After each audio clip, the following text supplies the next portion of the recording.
Well, a subject that's been exercising Wrexham's fans' minds since the game at Halifax is the use of the long ball.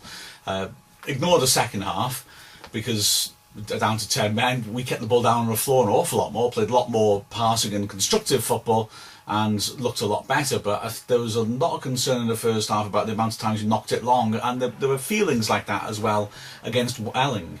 So I think it's worth having a little look at just how Wrexham used a long ball and whether it's worthwhile. Now, it's not a new thing, Wrexham using a long ball.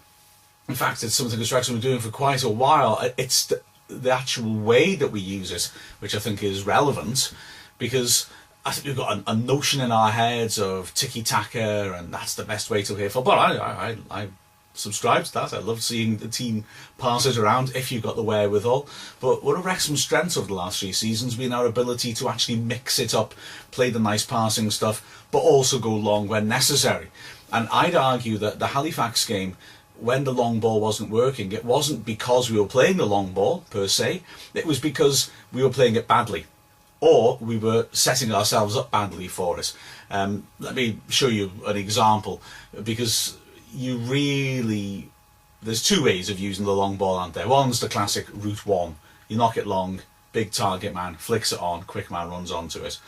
Wrexham don't tend to look to do that all that much. We tend to be playing for the second ball more, I would argue. We knock the ball long, we create a loose ball from it. Andy Morell's great at doing this. He occupies the centre-backs, he wears them down, he bothers them. They beat him in the air, but they don't get the header away very far. And we've got our midfield up close enough to him to be able to win a second ball high up the pitch and put pressure on the other side and get good possession in the other side's half. That's something we've done very, very well in the past.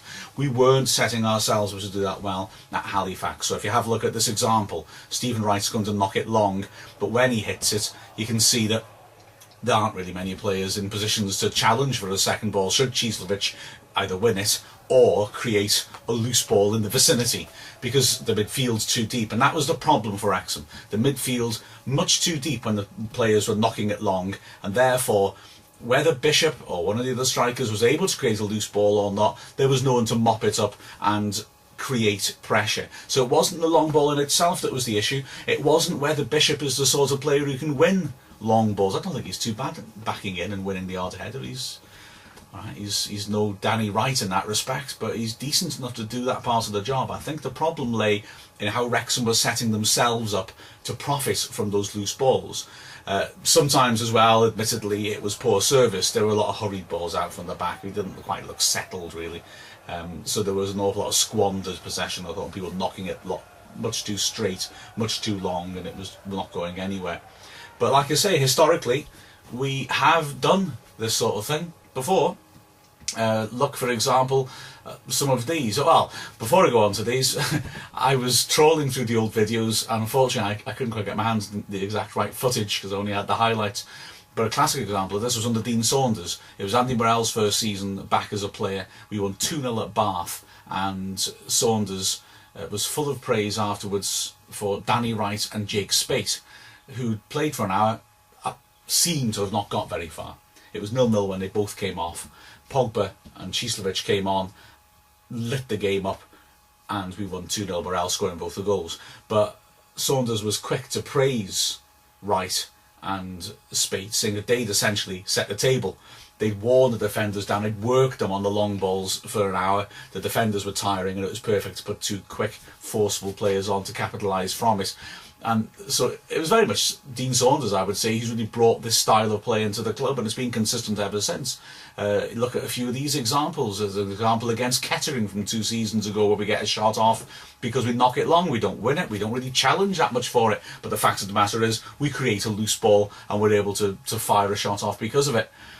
Well, at Braintree, Matthias Pogba will get a shot off again because we're in a position, we set ourselves to get players to capitalise upon the second ball, pick up the knockdowns, pick up the half clearances, and then drive forwards from there.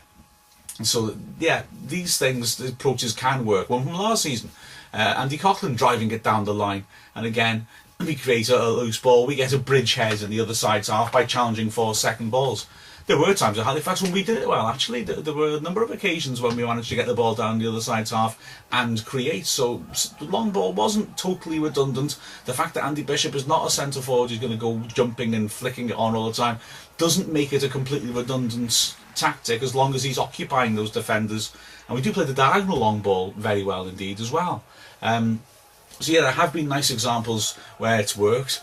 There was, of course, the example where the other approach, the route one, worked, because for all the good football we played in the second half, the breakthrough we made in the second half was classic route one, wasn't it? Long ball, Bishop touches it on, Adrian Cislovic nails it into the bottom corner. So I'm reluctant to reject the long ball tactic, and I'm reluctant to jump onto the idea that we've suddenly started to do this. We're bedding down, but I'd argue that's something which we've been set up to do for quite a while.